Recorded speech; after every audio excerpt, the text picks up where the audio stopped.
এটা আপনারা মিলেমিশে থাকবেন। দুনিয়ার জায়গা জমি, দুনিয়ার মাল সামানা একের নিয়ে দুনিয়ায় থাকতেই পারবে না। ছোট্ট একটা ঘটনা বললে বুঝে আসবে, বড় না, 1-2 মিনিটের মধ্যে। হযরত ঈসা মাসীহুল্লাহ, ঈসা আলাইহিস সালাতু ওয়াস সালামের নাম আপনারা শুনেছেন। হযরত ঈসা আলাইহিস সালাতু ওয়াস সালাম আমাদের নবীর আগের নবী ছিলেন, অর্থাৎ হুজুরের 500 বছর আগে হযরত ঈসা আলাইহিস সালাতু ওয়াস সালাম নবী ছিলেন। তো ওনাকে মাসীহ বলা হয় কেন? ঈসা মাসীহ, মাসীহ মানে সারা দুনিয়া উনি ঘুরে বেড়াতেন। ওনার একটা গ্লাস পর্যন্ত ছিল না, ওনার একটা প্লেট ছিল না। পানি খাওয়ার প্রয়োজন হলে নদীর ঘাটে যাইয়া এই 2 চিল্লু দিয়ে, এটাকে বলে 2 হাত এক করে এর মধ্যে পানি উঠে খেয়ে নিত। আর সারা দুনিয়া উনি সফর করতেন। মাসীহ মানে সফরকারী। উনি সফরে যাওয়ার সময় 2 জন লোককে সাথে নিয়ে গেল, 3 জন লোক সাথে নিয়ে গেল। মানে ওই 3 জন লোক বললো যে হুজুর আপনি কোথায় যান, আপনার সাথে আমরা যাব। বললেন যে হ্যাঁ চলো। নবীরা সাদা সিধে টাইপের হয়, কোনো পেঁয়াজ ঘুষ কোনো ঝামেলা এরা বুঝে না। তো ওই 2 জনকে কোনো যাচাই বাছাই ছাড়াই সাথে নিয়ে গেলেন 3 জনকে। পথে যেতে যেতে কিছু দূর যাওয়ার পরে দোকান পেলেন। এই দোকান থেকে যে আমরা 3 জন মানুষ খাবার লাগবে, তাহলে কিছু রুটি নিলেন, 2-2টে ধরেন রুটি নিলেন, তরকারি নিলেন, ডাল ভাজি নিলেন। তো ওই 3 জন যে ওরা অধৈর্য, লালচ বেশি, লোভ বেশি আছে না, কিছু কিছু লোকের লোভ বেশি, লোভে পড়ে যা ইচ্ছে তাই করে। ওই 3 জনের মধ্যে লোভের স্বভাব ছিল। তো কিছু দূর যে ওরা বলতেছে হুজুর ক্ষুধা লাগছে। তখন বলতেছেন ঠিক আছে ওই গাছের ছায়ার নিচে বসো, ওইখানে বসে কিছু খেয়ে নে। পানি চুরি জোগাড় হলো, খেতে বসলেন, রুটির টোপলা খুললেন। খোলার পরে দেখে যে রুটি 3টে রুটি নাই। 3 জন তো মানুষ, 3 জন মানুষ 3 জন, ঈসা আলাইহিস সালাম 1 জন। রুটি ওইভাবে 2-2টে করে হয়তো নিচ্ছে। তো এখানে দেখেছে রুটি 4টেই নাই। 4 জন লোক 8টা রুটি। এরপরে ঈসা আলাইহিস সালাম জিজ্ঞাসা করলেন যে এই রুটি কি হল? কেউ স্বীকার করে না যে আমি খাইছি হুজুর, ক্ষুধা লাগছিল। এখন ওরা বলতেছে হুজুর আমরা তো কেউ খাই নাই। তাহলে মানুষ হলো 4 জন, ঈসা আলাইহিস সালাম আর 3 জন সাগরে। ওরা বলতেছেন আমরা খাই নাই। হুজুর বলতেছেন যে তাহলে খালো কে? রুটি বের করতে হবে। সামনে বলে যে খাওয়া খাই নাই, চলো সামনে চলো। সামনে গেছে যে একটা নদী বাসছে, নদীতে নৌকো নাই, পার হতে হবে। এখন বলতেছে যে পার হওয়ার কোনো সুযোগ নাই, নৌকো নাই। যদি বলো যে আমি খাইছি তাহলে তারে মাফ করে দেব, আর আমি নৌকোর ব্যবস্থা করে পার করে নিয়ে যাব। নৌকো নাই তাতে কিছু হবে না, আল্লাহর কাছে দোয়া করলে আল্লাহ নৌকো পাঠাবে, মাঝি পাঠাবে। ওই তিনজন বলতেছে হুজুর আমরা কিন্তু খাইনি। ঈসা আলাইহিস সালাম তো জানেন, বুঝেন, আল্লাহ বুঝতেছে যে ওই অমুকে খাইছে লোক। এরপরে আবার হাঁটছেন নৌকো, ওরা স্বীকার করলো না তো উনি পরে দোয়া করলেন, আবার নৌকো এসে গেল, পার হয়ে গেলেন। এখন পার হয়ে বলতেছে রুটি কে খাইছে বলো? যে আল্লাহ আমাদেরকে পার করায় নিলেন সেই আল্লাহ কিন্তু সব জানে যে রুটি কে খাইছে। ওরা বারে বারে বলতেছে হুজুর খালি লজ্জা দিচ্ছেন, আমরা খাই নাই। এ কথা বিশ্বাস হয় না আপনার?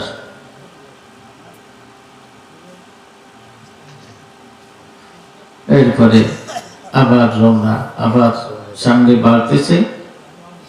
কত দূর যাওয়ার পরে মানুষ তিনজন, মোট তিনজন মানুষ, ওই সাগরের দুইজন আর ঈসা আলাইহিস সালাম উনি একা, মোট তিনজন।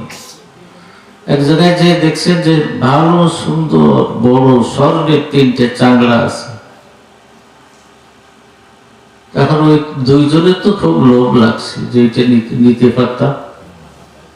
ঈসা আলাইহিস সালাম বলতেছেন তাহলে এই স্বর্ণের চাংলা তো তিনজনের তিনটে, যে রুটি খাইছে তারে আমারটা দিয়ে দেব।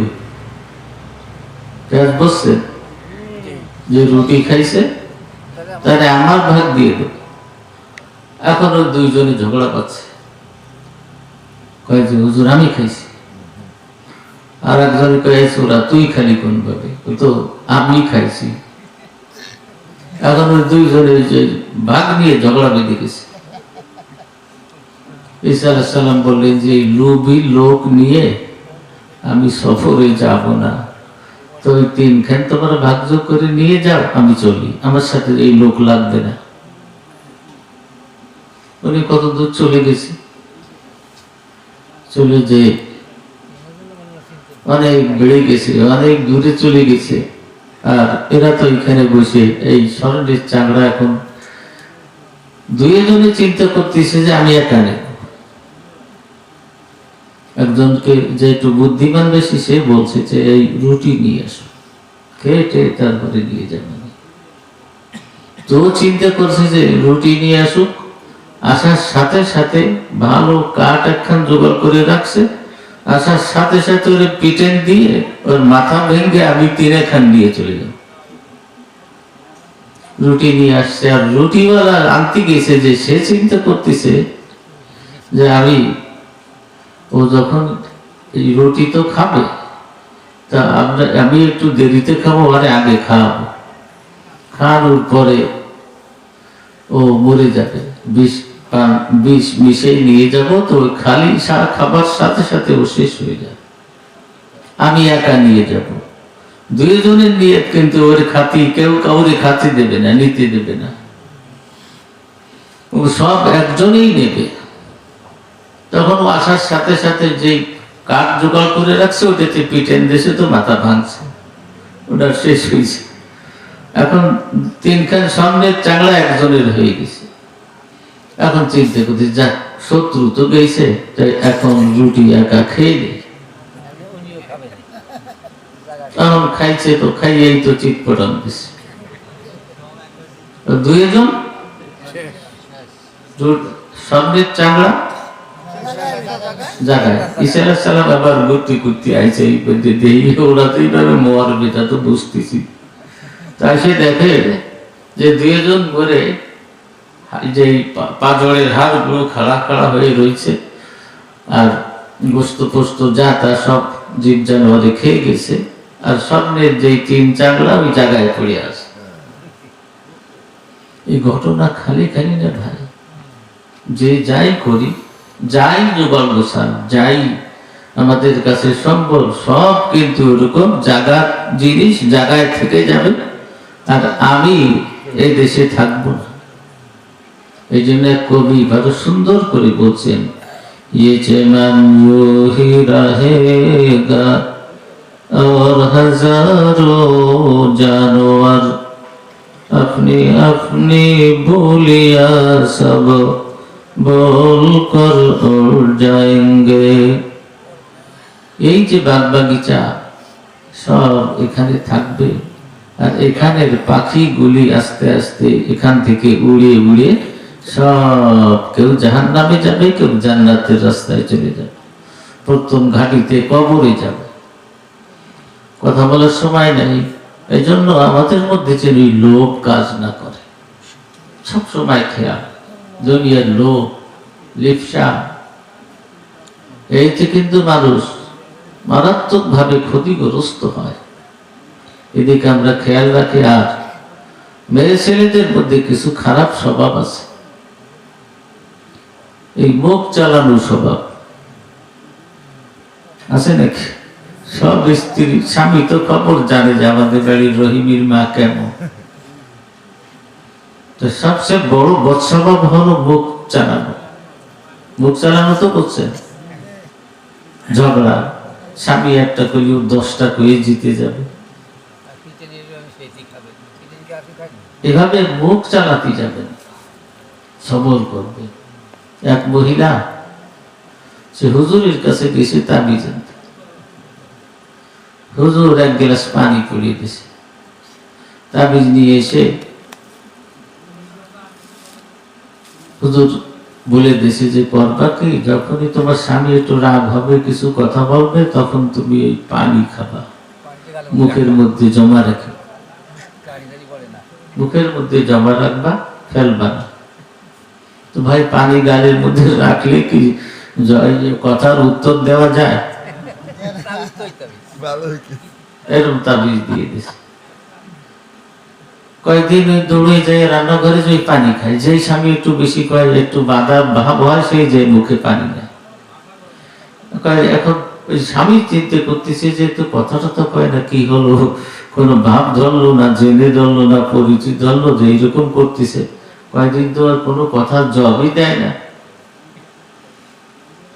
এই করে করে চিন্তা করলো স্বামী যে যখন ও কথাই আর বলে না, তখন ও যখন ভালো হয়ে গেছে, আমি আর খারাপ থেকে গেলাম, আমি ওরে ভালো জানা দিই। তখন স্ত্রীর খুব আদর করতেছে, ভালো জানতেছে। এখন জিজ্ঞাসা করতেছে যে তুমি ওর ভালো হলো কি করে? কয় যে আমি ওই হুজুরের কাছে গেছিলাম, এক গ্লাস পানি পড়ে দিয়েছিল, ওই পানি পড়া গালে নিয়ে ভালো হয়েছি। দোষ কোন জায়গায় তাহলে? কথা দোষ ওই জায়গায়, গালের মধ্যে দোষ। ওটা যদি কটকট করে এর উত্তর না দেয়, ঝামেলা না করে, প্রায় তালাক, আমি যে শুনছি মসলাত নিয়ে তো অনেকে আসে, তো তালাক পড়ে কিন্তু বিটিকি কারণে। সে কান দাও বেশি বাদে বিটিকি নিয়ে, কারণ কোনো জায়গা থাকে না, বাপের বাড়ি জায়গা পায় না, স্বামীর বাড়ি জায়গা নেয়, কান্নার আর শেষ নেই। বিটিকি নিয়ে, বিটিটা কেন ওনার কারণে তালাক পড়ে, যে একটু ঝগড়া হয়, সেই কয় আমার যে রোমান ছিল সেরকম সবটা দিয়ে দিয়ে বাপের বাড়ি পাঠায়। তারপরে যদি তালাক না দেয়, কাগজপাতি জোগাড় করে নিয়ে বুহি বলবে, এই তালাক না দিয়ে ভাত খালি তোর বুড়ো দাদার সাথে 6-4 তাই খাইস। এই সময় কে তালাক না দিয়ে পারে? কারণ বেশি তালাক পড়ে মহিলাদের এই বাড়াবাড়ির কারণ। এই জন্য মা বোনরা, আপনারা বাড়াবাড়ি না করে স্বামীর সাথে ব্যবহার ভালো করবে, তার সাথে আলাপ ভালো করবে, তার সাথে তার খেদমত করবে। আজকাল প্রায় মহিলারা তার স্বামীরে ভাঙ্গা নৌকর গুঁড়োর মতো কোনো মূল্য দেয় না। ভাঙ্গা গুঁড়ো এত দাম নাই, ওইরকম স্বামীরে ভাঙ্গা গুঁড়োর মতো মনে করে। স্বামী যদি একটু লম্বা হয়, তাহলে বেটিতে কয় আরে বিরাট কেড়াল পাইছি রে। লম্বা মানে লম্বাইতে হলে কেড়াই হয়েছে ওরা। স্বাস্থ্য শরীর খারাপ হলে ওরকম কেড়াই পাইছে। একটু কালা যদি হয়, তা আরে দাঁড় কাবর ফলাই পড়ছে। এই যে স্বামীকে নিজে তুচ্ছ তাচ্ছিল্য, এই যে এইসব জিনিস কোনোদিনও করতে হবে না। যা আল্লাহর কালিমার মাধ্যমে, আব্দখানির মাধ্যমে আপনার নসিবে যে স্বামী মিলছে, এটাই শুরু হলো, আর এই স্বামীর ঘরেই কবর হলো। ওই ঘরে লাল কাপড় পরে আসছো, আবার সাদা কাপড় পরে ওই ঘরের থেকে বের হয়ে যাবে। এরকম একটা প্রতিজ্ঞা। শাশুড়ির ওরকম চিন্তা করা দরকার। মেয়ে দিছি তো দিছি, যে শাশুড়ি আছে বাড়ি বেকায়দা, জামাইয়ের কোনো মতে একটু শুনলে, একটু যদি একটু এরমও দেয়, এই যে এরম দেয় না ওটা কি করে, ঠান্ডাও যদি দেয়, তাতে ওই মেয়ে বাপের বাড়ি যে নালিশ করবে, শাশুড়ি এমন কসম খাবে যে তোর ঘরে আমার মেয়ে আর দেবো না, তোর ঘরে আর দেবো না। এই করে করে শেষে গ্যাঞ্জাম ফাঁসার 4 মাস 5 মাস থাকবে। ওই যে গ্যাঞ্জাম বাঁধলো, এর শেষ গ্যাঞ্জামের শেষটা হলো তালাক। গ্রামবাসী বসবে, দুই পক্ষের আত্মীয়রা বসবে, বসে শুয়ে আখেরি ডিসিশন হলো যে ওর ঘর আর করবো না। আজকাল ঘর পাল্টানো মহিলা বহুত বাড়ছে, এক ঘর থেকে আর এক ঘর, এক ঘর থেকে। সেদিন কোথায় যেন বিয়ে পড়াবার সময় কথাবার্তা বলতে বলতে একজনে বলতেছে, উনি কথা বলতেছে, বলে যে হুজুর এর মধ্যে একটা খবর পেলাম যে একটা মেয়ে 12 ঘর, 30 বছর বয়স হয়েছে, 12 ঘর মানে 12 স্বামী নেয়ার পরে 13টা এখনো হয়নি। এত এত পরিমাণ ঘর পাল্টাইছে। আবার কিছু কিছু পুরুষ আছে খালি স্ত্রী পাল্টায়, এটাও ভালো না। দুইটা সম্পর্কে হাদিসে আসছে যে দুইজন বদবক্ত কবি না, যে খালি মহিলা অদল বদল, স্বামী অদল বদল করতে তালে থাকে, এরা জাহান্নামী। এই জন্য আমাদের খুব ভাবে এই চিন্তা করতে হবে যে আমরা যেন আল্লাহর নবীর তরিকার মতো জীবন যাপন করতে পারি। ছেলেপেলে কিভাবে দিনদার হয় তার জন্য সব সময় তাকে বাপে বুঝবে, মায় বুঝবে। এই বুঝতে বুঝতে ওই ছেলে ভালো হবে। আর না বুঝতে প্রায় ছেলে পেলে ই খাওয়া হয়েছে, কি খাই, ইয়াবা, বাবা, ট্যাবলেট, গাঁজা, এই খেয়ে খেয়ে সব দেখবেন রাস্তায় পাঁচড়ের কাঠি সব বের হয়ে গেছে। এদিকে আপনারা খেয়াল রাখবেন। 3 নম্বর কথা, রাজনীতি বর্তমান একটু ইসলামের দিকে যেন ঝুঁকছে, মানে কোরআনের পক্ষে, কোরআনের দিকে একটু ঝোঁকা মনে হয়। আপনারাও সাবধান থাকবেন, খবরদার। কিভাবে আস্তে আস্তে ইসলামী নিয়ম তরিকা আমাদের মধ্যে চালু হয় তার জন্য আপনারা চেষ্টায় থাকবেন। রাজি আছেন নাকি? ইসলামী নিয়ম, আমি কোনো ইসের নাম বলতেছি না, আগের থেকেও আমরা এরকম বলতেছি, এখনো বলি যে যেটা ইসলামিক নিয়ম কানুন আছে, এটা ইসলাম, যারা ইসলাম মানে না তাদের, মুসলমান তাদেরকে ইসলাম নাকি? আপনারা যারা অন্য পার্টি পুর্টিও করেন, এই ইসলাম তাদের না? তাদের মরে গেলে জানাজা হয় না? তো সকলেরই তো ইসলাম, মরার সময় তো কবরেই যাওয়া লাগবে। এই জন্য আমার ওই ইসলামের উপরে একটা আস্থা, যাহা ইসলাম দরকার, ইসলামের উপরে একটা ভক্তি, শ্রদ্ধা, মহাব্বত। এবং এই কথাটা আমরা বলতেছি না, খালি মোল্লা মুন্সিরে বলে না। এই ইসলাম একটু আমেরিকার খবর নেই, কালকেই আমেরিকা থেকে একজন আসছে আমার সাথে কথা অনেকটা হয়েছে, ওই কথাটাও হয়েছে যে আমি জিজ্ঞেস করলাম যে আমেরিকায় ইসলাম মুসলমান হচ্ছে কেন? বলে হুজুর ঘর থেকে খ্রিস্টানের ছেলেপেলেরা সত্য তালাশ করে বেড়াচ্ছে এবং ওইটার ইসলাম সত্য পেয়েছে তারা, এখন প্রত্যেক ঘরের থেকে কালিমা লা ইলাহা ইল্লাল্লাহ পড়ে তারা মুসলমান হতেছে। তাহলে খ্রিস্টানি সব কিছু বাদ দিয়ে এরা মুসলমান হচ্ছে, এটা সত্য বলে। আর মুসলমানের ঘরে সন্তানেরা ইসলাম অসত্য বলে অন্য সব রাজনীতি করে করে করে করে ইসলাম থেকে সরে দাঁড়াচ্ছে। এখানে আমেরিকার খবর না, জার্মানির খবর আমি জানি, ফ্রান্সের খবর জানি, ওই ইটালির খবর। চিতলমারির অনেক কয়েকজন আমার ছাত্র ইটালিতে আছে, ওদের কাছে খবর নেই। ওরা ফোন দেয় তো বলে হুজুর যে পরিমাণ মুসলমান হচ্ছে, এই সব দেশ তাড়াতাড়ি যেন মুসলমান সংখ্যা বেড়ে যাবে। পাশে ভারতের চিন্তা করতেছে যে কোন সময় যেন মুসলমান সংখ্যা বেড়ে যাবে, এদেশের পুরো ভারতের দায়িত্ব মুসলমানের ঘাড়ে চেপে যাবে। আমরা কয়েকজন যদি মুসলমান ভালো না হই তাহলে বিশ্ব কি করে মুসলমান দখল করতে পারবে? আমাদের আগে ভালো হওয়া দরকার, ইসলামের উপরে পূর্ণ আস্থা ভক্তি শ্রদ্ধা, ইসলামের জন্য মন এরকম তৈয়ার যে দেখি একটা যুদ্ধ বেঁধে যায় নাকি অমুসলিমদের সাথে, তখন আমি বের হয়ে আমি মুসলমান যুদ্ধ তো জেহাদ করে যেতে পারলাম না, তো সেই সময় গজওয়াতুল হিন্দ আসতেছে, ইন্ডিয়ার মধ্যে ওটা শুরু হবে, তখন আমি ওই যুদ্ধে অংশগ্রহণ করে আমি শাহাদাত বরণ করে সোজা জান্নাতে চলে যাব, এরকম একটা আগ্রহ অন্তরে থাকে।